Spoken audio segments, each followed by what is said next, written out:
Hi everyone! Welcome back again to my channel. So mga kalingap, isang mapagpalang araw na muli sa atin lahat. So for today's vlog, ito pag-usapan natin itong tindahan nila Beyonce, no mga kalingap. So napanood natin syempre itong pagmimili nila Dr. Love ng mama at papa ni Beyonce. Sino bang kasama doon? Si Jelly Mags at saka si Jamia, no, mga kalingap. Siyempre si Dr. Love. So napanood natin yung pamimili ng mga paninda dito sa tindahan nila Beyonce. So pag-uusapan po natin sa video na ito, pero bago natin simulan yan, huwag niyo pong kakalimutan mag-subscribe. Val Santos Matubang, Kalinga Frab, at Edna Vlogs, sa tayong lingkod, Gandang Emmy, at syempre supportahan po natin Dr. Love. So, pag-usapan natin about dito sa tindahan, yung mga pinamiling paninda nila Dr. Love. Tara, panoorin po natin ang video na ito. Oh. Sakay ka. Halo. Sakay ka dito, Butchog. O, sakay ka na, Butchog. Sakay na, sakay. Sakay na, Butchog. Sakay na, sakay ka. Yan, dito. Kasya ka ba dyan?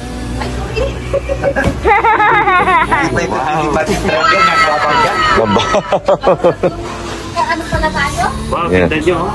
Ay, mami. Dito ka, kaya ikaw expert dito. Ate, ito daw ano. Kape muna daw. Ito, kape. Kape daw muna, mali. Dito. Yan. Isa-isa lang, bawat klase muna. Naalala ko parang yung ganito rin kami nung araw. Na? Ito, namimili.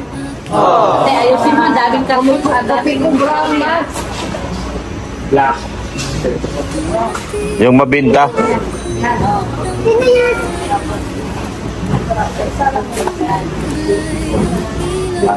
Kita mo yung smile niya. Kita mo yung tawa niya, oh. Namili na sila, oh. Bihirang tugtog to. Bihirang tugtog to. Yan. Grabe pinamili nila Mrs. Love. Grabe sila, oh. Oh. Ako na lang. Ikaw mag-ano vlog ko. Yan. Si Mrs. Love talaga expert niya dyan. Kaya mo. Ilang taon kami? 20 years yata kami may grocery. 20 years. Tagal. Diyan namin pinagtapos yung anak namin sabay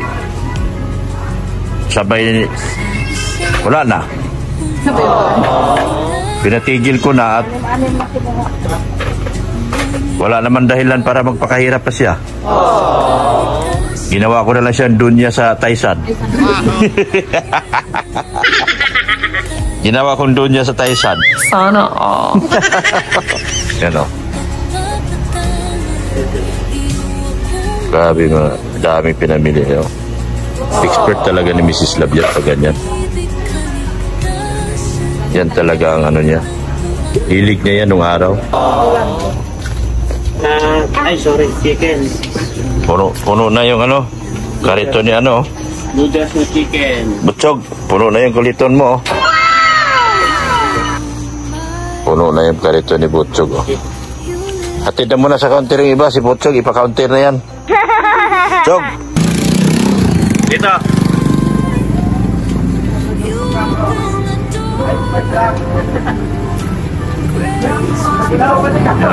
Problema nito, may copyright tayo. Bagay, nag-raki.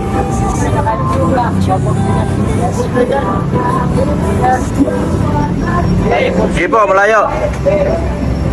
Gibo, dito. Yan. Yan, karga boss. Ay, arrange na lang niya, boss. Boss, arrange na lang.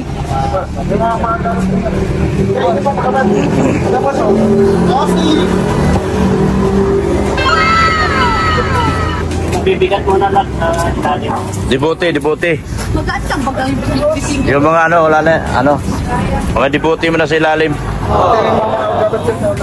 Ha? Sige na. Ay, nagbubuhat na rin ni Marites. Bakit nagdalawa yung Marites ngayon? Wala. Bawasan na natin itong marites natin. Ayan o. Nagdalawang Marites ngayon. Pero absent ang dalawa. Logi negosyo nito. Absent yung dalawa ko. Mahina makiramdam. Bigat yan yung mga dipote sa ilalim ha.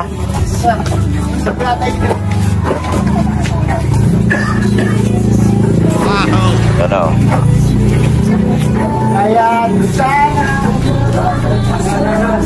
Dalawa lang ang Marites ngayon. Huwag may patong kasi kainarin sila.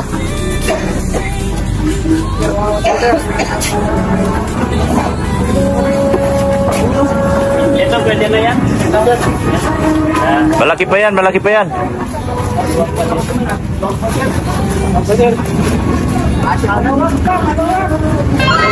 So eto nga mga kasukay, mga kalingap, napanood natin yung vlog ni Dr. Love na kasama sila sa pamimili ng mga paninda sa tindahan. So marami syempre yung nag-aabang nun, kailan ba bubuksan, kailan mag-open yung kanilang tindahan, no mga kalingap. So napanood natin na sama-sama silang namili. So nakakatuwa kasi sinusuportahan itong mama at papa ni Beyonce, nila Dr. Love, ni Jamia, ni Jilu Mags, no? Tulong-tulong sila doon sa pamimili, mga kalingap. Kasi alam natin kapag nagsisimula pa lang, hindi natin alam ano ba yung mabenta, ano ba yung kailangan natin bilhin. Itong si Mrs. Love, excuse me, nalimutan kong banggitin si Mrs. Love, no? Kasi dati mayroon siyang tindahan, no? Kaya sabi nga ni Dr. Love, linya ni Mrs. Love yung pamimili ng mga paninda. Alam niya kung ano yung mga kailangan at kabisado niya kung ano yung mga binibili sa tindahan, di ba? Kapag nagsisimula ka pa lang kasi na magtayo ng tindahan, na maliit na tindahan, is hindi po masyadong gamay kung ano yung mga kailangang bilihin sa tindahan. Pero ayun nga, marami silang sama-sama doon at tumulong sa kanila kung ano yung mga kailangan, ano mga dapat bilhin. So nakakatuwa kasi sama-sama po sila doon, mga kalingap, no? Nagtulungan sila para mas mapabilis yung pamimili kasi ang dami po nilang pinamili, no? Nakita natin sa video na grabe, no? Ilang box yun, mga kalingap, may mga soft drinks pa, di ba? So kailangan yun sa sa tindahan. So malaking tulong din yung pagsama nila kasi mas napabilis yung kanilang pamimili, no, mga kalingap. Kahit nga dun sa pag-ayos ng paninda, nilalagyan nila ng mga presyo. So may share ko lang din, no, mga kalingap, kasi may tindahan din ako, no. Nung una, hirap din ako kung ano yung mga presyo, magkano yung presyo nung halimbawa, yung mga pangunahing pangailangan din sa tindahan. So kailangan alam natin yung presyo.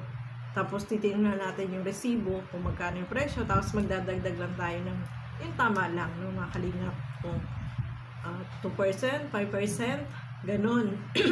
So dapat kapag ganyan na bago ka pa lang, ako dati sinusulat ko pa kung magkano yung presyo kasi syempre hindi ko pa kabisado.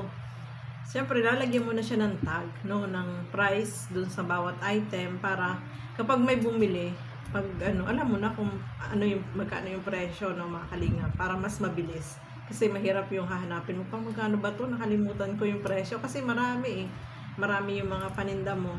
Siyempre sa una talaga mangangapa ka pa kapag gano'n. So ang kagandahan doon, tulong-tulong din sila, mga kalingap, sa pag-aayos, sa paglalagay ng presyo. So malaking tulong talaga yung pagsama-sama nila, yung sama-sama nila, no, para mas mapabilis at nalagyan na ng presyo, so naiayos na doon sa cabinet, no. So maganda, mga kalingap, nakakatuwa at hopefully itong tindahan nila Beyonce is open na, no, mag-open na kasi may mga paninda na, sigurado mag-open na yan, no. So yung mga presyo lang dapat talagang lagyan na nila para kasi habang tumatagal naman po yan, makakabisado naman yan ang mama ni Beyonce, makakabisado.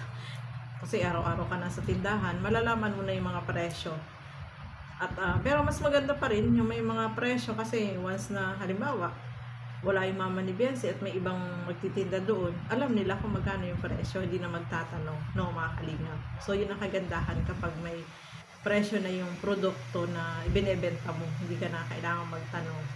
So, congratulations no, sa family ni Beyonce kasi meron na silang mag-open na yung kanilang tindahan. May mga paninda na, no.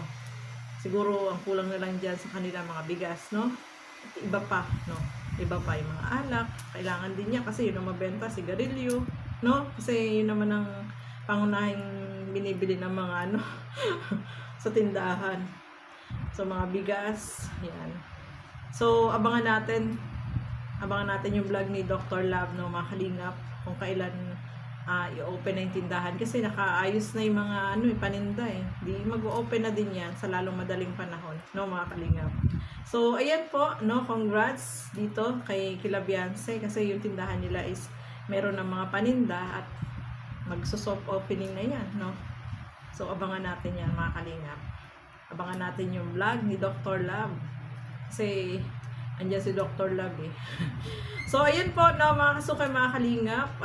Maraming salamat po sa inyong walang sawang panonood at pagsuporta dito sa aking mga ginagawang reaction video. Suportahan po natin lahat ng mga kalingap partners, kalingap reactors, at yung mga kasama ko po sa Karaba, Teacher N, Kuya Noli Vlog, Angie De Vera Vlog, Darlene Vlog, at ang inyong lingkod, Gandang Emmy. Ayan, please support naman po at ini-invite ko po kayo sa aming Karaba Live every 9 PM, no. Umiikot po yung aming live sa mga kasama ko. Every other day is iba-iba yung nagla-live. So, ayan po, maraming salamat po. At hanggang sa muli, keep safe everyone. Thank you for watching. Mabuhay po tayong lahat. Bye-bye!